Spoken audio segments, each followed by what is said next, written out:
Gulf of Mexico at about 600 meters depth. And it's very closely related to the isopods, or the wood lice as we call them, that are found behind one's sofa and in the hidden parts of one's home, where they tend to be about a centimetre long. As you can see, this fellow is 32 centimetres, or just over 1 foot long. Really quite a magnificent animal. It's the classic scavenger. Anything that dies eventually will sink to the deep sea floor. It can be fish, it can be other animals, it can be even bits of whale and dolphins and things like that. And much as the hyenas of the plains of East Africa, for which we're all familiar, will go around scavenging dead meat, this animal does exactly the same. It'll go round and it'll use this incredible apparatus here, and it just tears off lumps of meat and will just sort of swallow them whole. If we turn it over, we can see it's almost like body armour, and you can see how the butt bits articulate together. And when we collected this, we used a special suction hose, which it curled up into a ball like so, just as a woodlouse does, and then the suction hose just caught it and just carried it up off the bottom and then dropped it into our collecting basket. Yeah, that's just wonderful. Using a time-lapse camera dropped to the seabed miles below, scientists can record images of life at the bottom of the sea. Found at an average depth of 2 miles, the abyssal plain makes up over 90% of the ocean floor. Long thought by scientists to be a vast, unchanging desert, recent discoveries have revealed a far more complex ecosystem than was previously imagined.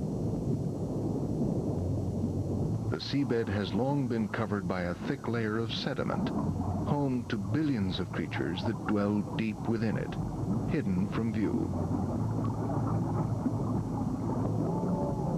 It looks very strange to the human eye because when you look at the deep sea, all you see is mud, featureless mud that goes on forever.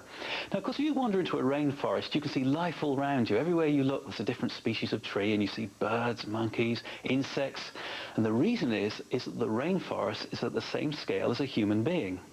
But if you were to travel in a balloon a couple of thousand feet above a rainforest, what would you see? You'd see green squidgy stuff everywhere as far as the eye could see. You wouldn't see any of this life.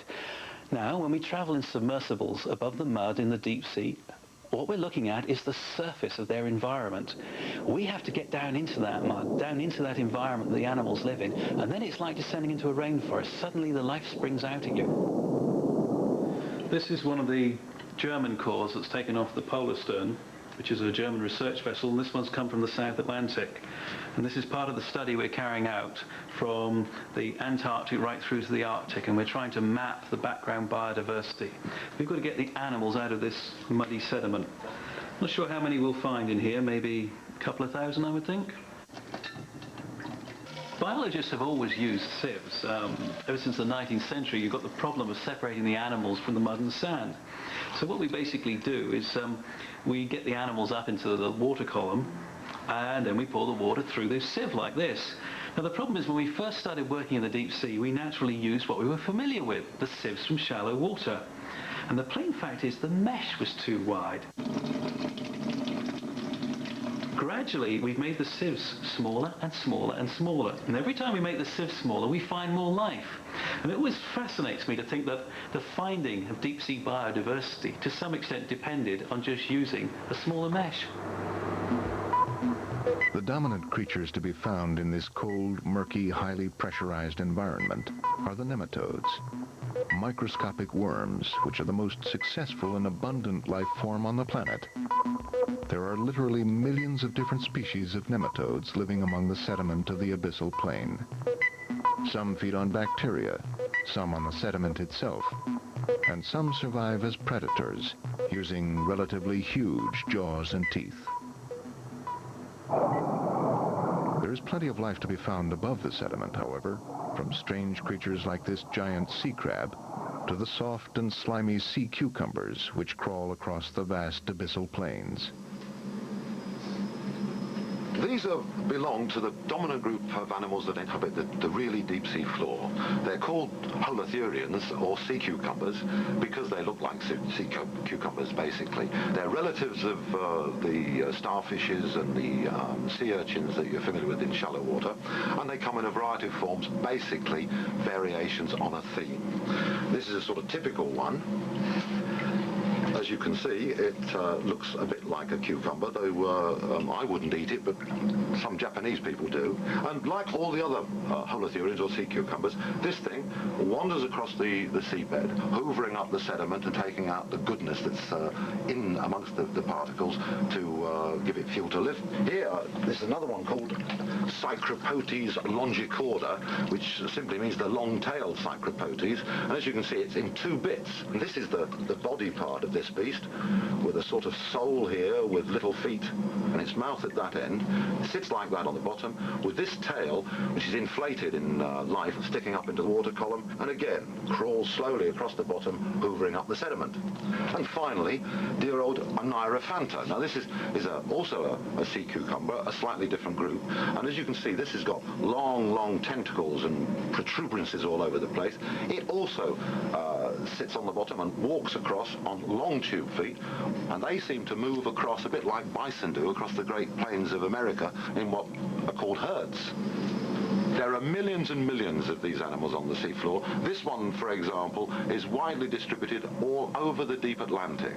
Tony Rice is responsible for one of the more surprising discoveries of recent years, that the deep oceans have seasons. Well, 20 years ago, all deep-sea biologists and oceanographers generally thought that the deep-sea floor, the abyss, was a totally monotonous, non-seasonal environment. It was thought that the supply of organic matter, food, which arrived at the bottom in the form of tiny particles sinking very slowly, would have long since lost any seasonal signal that they received at the surface. But now we know that that's not true, that many parts of the abyss receive a very strong seasonal signal which reflects seasonality in the shallow waters over the top of them. And the culprits are these, because these are cultures of unicellular algae which form the community of phytoplankton, which occurs in the sunlit upper layers throughout the oceans, and it's that source of food locking up sunlight in energy, photosynthesis, exactly the same process that occurs on land, which the whole of the deep sea, with the exception of the hydrothermal vents, is totally dependent upon. Now, how does that material get to the bottom of the oceans? For 80 years, it was thought only in these tiny, slow, sinking particles. Now we know, we don't know the mechanism exactly, but we know that under some circumstances, these little boys clump together into large lumps which sink like a stone. Became known in the trade as fluff, or more correctly, as phytodetritus. And that's been the key to an understanding of many of the things which were puzzling people for many years before that, like why, if the abyss was so monotonous, why were quite a number of deep-sea animals seasonal breeders? The main users of the phytodetritus are the little tiny jobs that you wouldn't see by a naked eye. These are the animals living on and within the mud between the particles, and these hoover up this stuff. I mean, this is manna from heaven for them, and when phytodetritus arrives, they go crazy. Not only are there seasons in the deep, but weather of sorts as well. Deep sea or benthic storms are a regular occurrence on the abyssal plain. Suddenly, the current speed will increase from a few centimeters a second to many tens of centimeters a second. And so this great wind of water will rush across the bottom, and of course, with this very soft flocculent mud, up it comes in great clouds and is transported, sometimes many kilometers, before the wind, the current, stops and the material settles back to the bottom. The animals that live there have to be able to cope with this, and cope with this they can.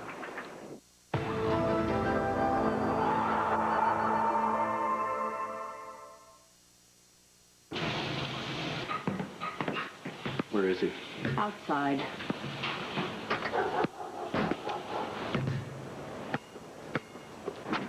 What, you thought we wouldn't find out? It's your life. You made your choice. I just thought we raised you better than that. Buying tires is a big decision. Next time, get everything you want. Cooper Tires. Don't give up a thing. Deck and patio owners. Does the hot summer sun make your deck or patio unbearable? Has a sudden shower ever spoiled your outdoor plans? Then let Sunsetter help put you in control of the weather in your backyard. Learn more about Sun